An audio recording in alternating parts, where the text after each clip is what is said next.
Okay, colleagues, welcome back. So, this is the final section of the Stanford Encyclopedia article. We're going to finish, hopefully. So, the article is kind of interesting. Some sections were better than others. I did not really like section on the economy, on the economic theory. Not sure about that.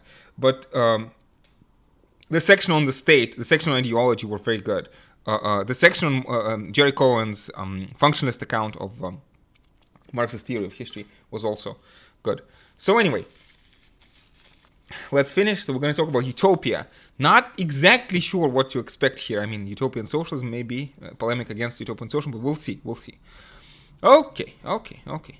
So let's start. It is well known that Marx never provided a detailed account of the basic structure of the future communist society that he predicted. Yeah, very important, very important. By the way, something that is missing from this article is the theory of transition. So we have not talked about the theory of transition. So in general, I think we have gotten a very good overview of Marx, except for the theory of transition. We have to, fill in the blanks somewhere. Anyway. The fact that Marx doesn't talk about communism is not simply an omission on his part, but rather reflects his deliberate commitment, as he colloquially has it, to refrain from writing recipes for the restaurants of the future. Right? The reasoning that underpins this commitment can be reconstructed from Marx's engagement with the radical political tradition that he calls Utopian socialism. Utopian socialism. So this is Marx's polemics against utopian socialism, in whose founding triumvirate were Charles Fourier, Henri Saint-Simon, and Robert Owen. Okay, so these are the trio of the utopian socialists, probably the names that you should be familiar with. Note that the distinction between Marxian socialism and utopian socialism is not an exhaustive one. Marx happily allows that there are socialists who are neither Marxian nor utopian. For example, the feudal socialists discussed in the Communist Manifesto. Interesting. I honestly never thought about that. Let me write 3 question marks. I'm not sure what to say.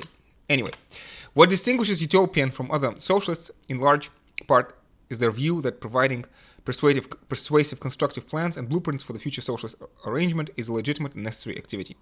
The expression plans and blueprints is used here to capture the necessary detail of these descriptions and not to suggest that these designs have to be thought of as stipulative, as having to be followed to the letter.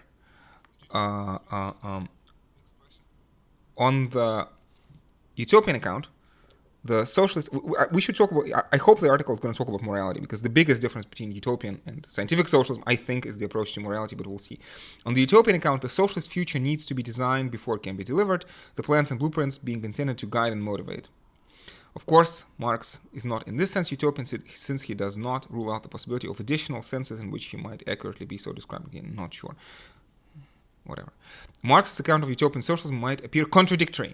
It is certainly easy to find not only passages fiercely criticizing utopian authors and texts, but also passages generously praising them.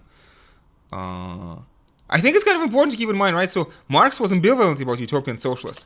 I think he thought they were misguided, but in general their heart was in the right place. Heart in the right place, but misguided. By the way, colleagues, be careful, right? So the article gives you its opinion, and very often I disagree with the article, but I feel that it's a virtue of the article that it gives us these conflicting opinions, and I often end up choosing one particular opinion, one particular standpoint from the menu of what is given in the article. But I encourage you to read the article and take it to heart, and take whatever positions I take with a grain of salt, because, well, because reasons. However, that criticisms and that praise turns out to attach to slightly different targets, revealing an underlying and consistent structure to his account. So I agree with that. That underlying structure rests on 2 main distinctions. The first distinction is a chronological one, running between the founding triumvirate on the one hand and the second subsequent generations of the utopian socialists on the other. So we're talking about chronology, okay. These later generations include both loyal followers of the founding triumvirate and independent later figures such as Etienne Cabet. The second distinction is a substantive one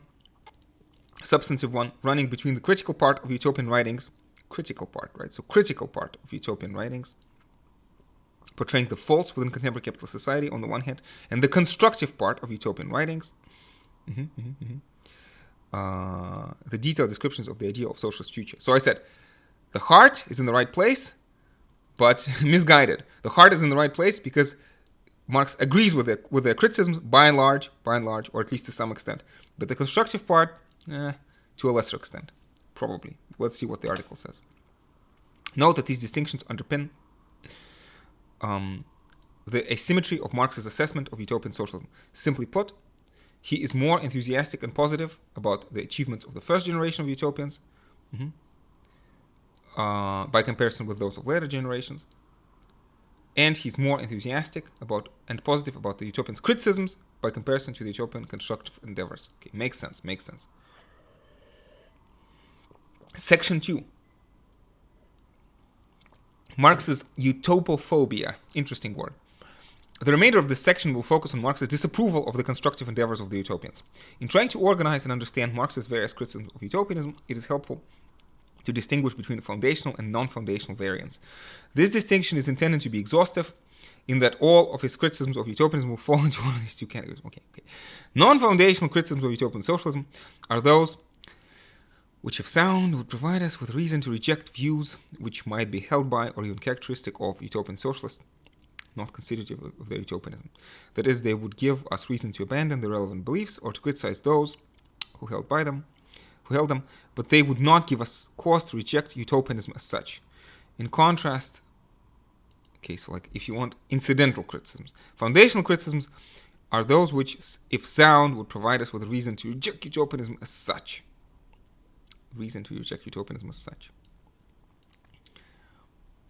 That is a reason to refrain from engaging in socialist design, a reason not to describe in relevant detail the socialist society of the future. Of course, that reason might not be decisive, all things considered, but it would still count against utopianism per se.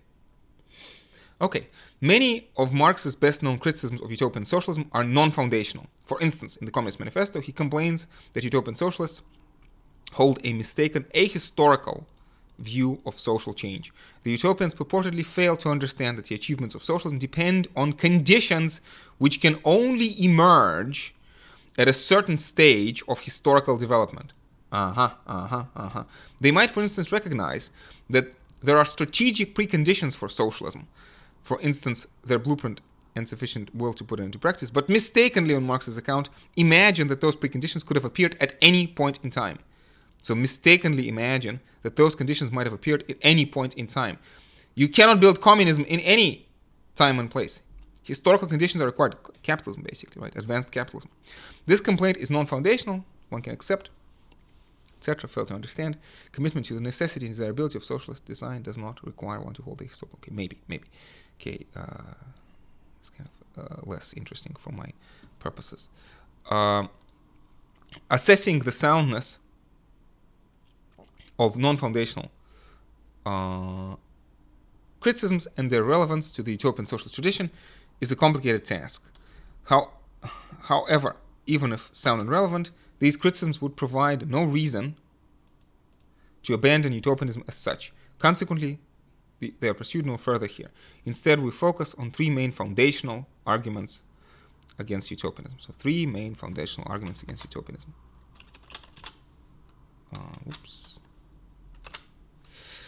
In Marx's writings, namely, the utopian plans and blueprints are necessarily undemocratic, impossible, and redundant. So these are presumably the three, right? The three reasons. Notice, undemocratic, and therefore Marx criticizes them because Marx is a supporter of democracy. True democracy, not false, merely formal capitalist parliamentarism. Marx's first argument involves a normative claim that utopian plans and blueprints are undemocratic. Democracy here connoting individual and collective self-determination rather than political form of government. Right? Individual and collective self-determination, which Marx supported. Right? The basic argument runs. It is undemocratic to limit self-determination of individuals. So again, I often talk about this when I say that, look, communism is going to be a free society in the future. It's going to be a free society. People are freely going to choose. free society is in this sense necessarily to some extent unpredictable. Because people will decide. What will socialist family look like? People will decide. What will socialist education look like? People will decide. Right? This is my take on it, right? If we add in the assumption that undemocratic means undesirable, we include certain reason. Indeed, one might theoretically think that detailed plans and blueprints often tend to promote self-determination, helping individuals. Okay, I'm not sure. Okay. Let me also skip this. Yeah. Marx's second argument rests on an epistemological claim that utopian plans and blueprints are impossible. Right? So we talk first undemocratic, second impossible. Because they require accurate knowledge of the future which cannot be had. So, first of all, free society is unpredictable. The second idea is that in general, future is unpredictable. At least to some extent. The basic argument starts from the assumption that use of blueprint. However, since it is not possible, given the complexity of the social world and the limitations of human nature, to predict all the relevant circumstances, the blueprints are of no use. One central reason for resisting this argument is that, hard to deny. Okay, maybe they go on to maybe discuss that. This is not the best criticism. Anyway, Marx's third argument depends on an empirical claim that utopian plans and blueprints are unnecessary because satisfactory solutions. So this is A, this is B, and this is C. Satisfactory solutions to social problems emerge automatically from the unfolding of the historical process without themselves needing to be designed. The basic argument runs as follows. The utopian blueprints describe the basic structure of socialist society of the future, and such blueprints are necessary if and only if the basic structure needs to be designed. However, given that the basic structure of future society develops automatically, Marx concludes that utopian blueprints are redundant. I'm kind of wary and skeptical that we don't see any references to Marx. I mean, it's okay, but I would prefer if the authors actually cited Marx a little bit, because I'm not sure exactly what they mean. Reasons for resisting this argument include skepticism about both Marx's reasoning and empirical record.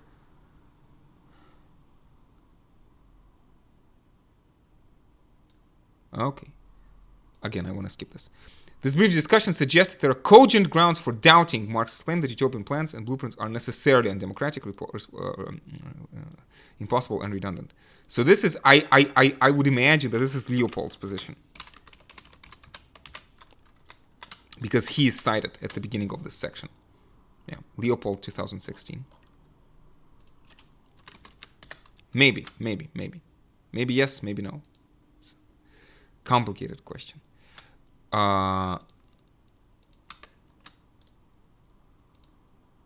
Finally, recall that Marx is less enthusiastic about the second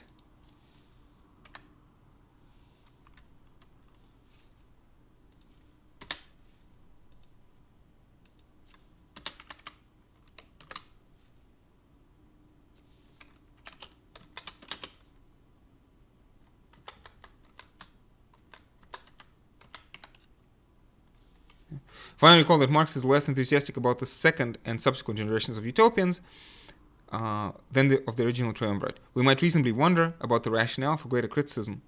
It is important to recognize that it is not that the second and subsequent generations make more or grosser errors than the original triumvirate.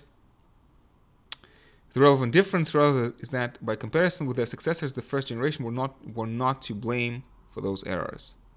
The first generation were not to blame for those errors. In short, the rationale behind Marx's preference for the first over the second subsequent generation is based on an understanding of historical development, associated notion of culpability. Honestly, I am not entirely sure what the text is talking about here, but let's continue. Marx held that the intellectual formation of the first generation took place in historical context, sufficiently developed to provoke socialist criticism, but not sufficiently developed to for that socialist criticism to escape serious misunderstandings. Okay, now at least we're referring to Cohen. So that's something. Which Cohen? Could be Jerry Cohen, but could be other Cohens. Cohen's is a fairly common surname. Since neither the material conditions of modern society nor the historical agent capable of bringing socialism about were sufficiently developed, the first generation were bound to develop faulty accounts of the nature of and transition to socialism. However, that defends the historical unavoidability of error is not available to subsequent generations. Marx maintains that more recent utopians... Really, what's wrong with it? Okay. Honestly, I'm sorry. I do not like this section very much. I think that maybe I'm wrong, but as far as I can tell, the difference between utopian and scientific socialism is that utopians rely on the notions of morality. Oh, if only the workers and the factory owners could come together, like moral reconstruction of society. Whereas Marx scientifically says no. So this is scientific, this is materialist. He says no, you need objective conditions. The bourgeoisie are not evil. The bourgeoisie are simply forced by the coercive laws of market competition to exploit the workers. And so it is not a moral fault of the bourgeois, but it's a systematic problem, and it requires a systematic solution. And the systematic solution is going to come again in the Communist Manifesto when the wages fall below subsistence.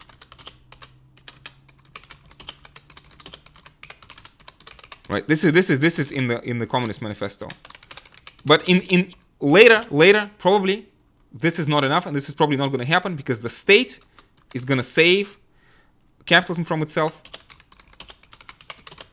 Also, what happens with monopolies, because if you have monopolies are not subject to coercive laws of market competition. And so monopolies will be able to give concessions to the workers by themselves to prevent wages falling below subsistence. And so later Marx emphasizes the need for genuine struggle, but this struggle still has to be based on objective material interests and not this vague and unscientific notions of morality. Right? And ultimately, I think it's very important for Marx that, again, this is what we talked about in the very beginning, that the everybody, including the bourgeoisie, are alienated. The humanity is alienated from itself. Humanity is not in control of its destiny. This is why I talk about global warming.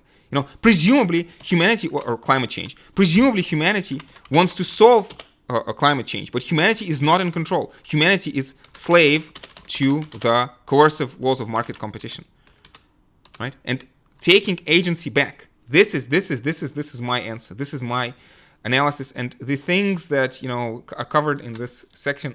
I am very sorry. Respectfully, I'm not. Do not resonate with me. Do not chime with me. I either fail to understand them or fail to see the relevance. Respectfully disagree. Let's continue to the next section, which is the last section. Marx's legacy. Okay, colleagues. Last section. Congratulate yourselves. Right? We've done a great job. Multiple hours of reading through this article, but in general, I think it was worth it.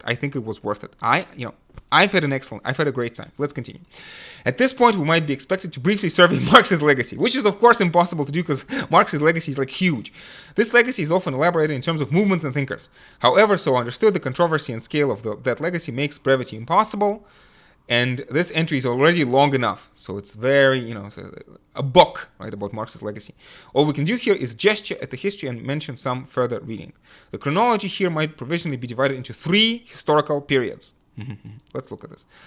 From Marx's death until the Russian Revolution, from Russian Revolution until the fall of the Berlin Wall, and since 1989, so the 3 periods. It seems hard to say much that is certain about the last of these periods, so since 1989, but some generalizations about the first 2 might be hazarded. The first period is classical Marxism that can be thought of in 2 generational waves. The first, smaller group of theorists, was associated with the Second International and includes people such as Karl and Georgy Plekhanov, The succeeding more activist generation includes Rosa Luxemburg and Vladimir Ilyich Lenin, and also Leon Trotsky. The second period is perhaps dominated by Soviet Marxism, right? And the critical reaction from other Marxists that it provoked. The repressive, bureaucratic regimes which solidified in the Soviet Union and Eastern Europe repressed independent theoretical work, including scholarly editorial work on the writings of Marx and Engels. However, they also provoked a critical reaction in the form of a body of thought often called Western Marxism, especially in the works of such wonderful thinkers as Antonio Gramsci and also Theodor Adorno and Louis Althusser. I am most enthusiastic about Gramsci, I have to tell you, of these three. I'm not, honestly, I used to be a huge fan of Adorno, and kind of lately I am kind of, so there's a dissonance in my head between my own thoughts and what I read in Adorno. Apologies, with all due respect to Adorno. The later parts of this period saw the continuing development of critical theory, as well as the birth of such currents as analytical Marxism. And analytical Marxism, these would be people, Elster, Cohen, and Römer.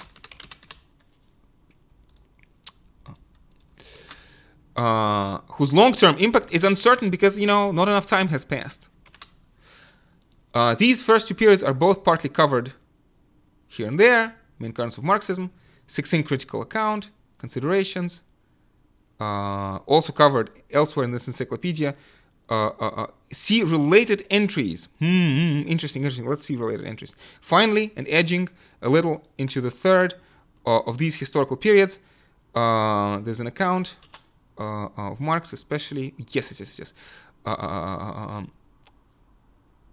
Readings and potentially misreadings of Marx, especially those replacing social theory with moral philosophy in German philosophy from Heidegger to Habermas. I always kind of thought that Habermas is more of a reading of Marx. Habermas as misreading of Marx, maybe. Unfortunately, lamentably, I'm not an expert on Marx. I have to tell you that my reading of Marx, I feel, is mostly Habermasian. So maybe I'm misreading Marx. Who knows?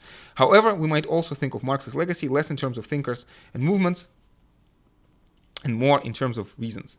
So, yeah. And edging a little into the third period. In terms of reasons and movements, and more in terms of, reasons for wanting to study Marxist ideas. In that context, we would stress that it is not simply a question of the truth of his various substantive claims, right? The work of the philosopher is, of course, also valued for the originality, insight, potential, and so on that it might contain. And I would agree with this. Again, Marx is not prophet from God. He doesn't tell us truth with capital T, but he offers wonderful insight. And again, I disagree. A lot in Marx is vague, and a lot is unfinished. I would say most is unfinished and in a draft form, but still in 2020, I'm happy to call myself a Marxist, even though most people don't understand what I mean by that. But let's continue. But you, colleagues, having suffered with me through this article, now have a better understanding. I don't want to say suffered. You having accompanied me on this wonderful journey through this fabulous article. Yes. Marx's writings have much to offer. And this is why we still read Marx in 2020 and in 2021. The various strands of Marxist thought surveyed here include his philosophical anthropology. Let's make a note. Theory of history. Yes, let's make a note. His critical engagement with economic and political dimensions of capitalism. Marx as the analyst of capitalism, first and foremost.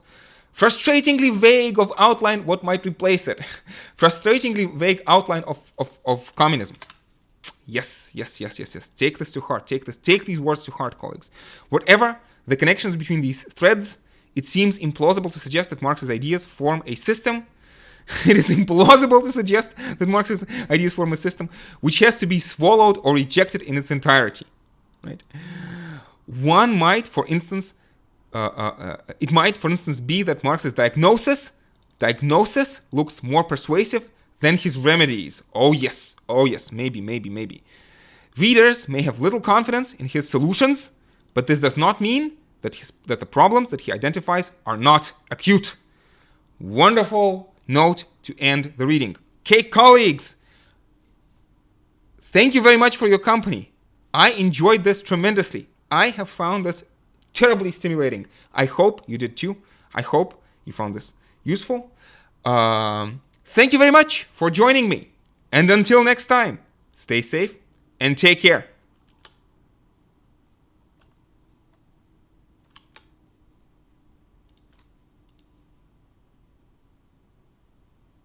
I enjoyed this tremendously. I have found this terribly stimulating. I hope you did too.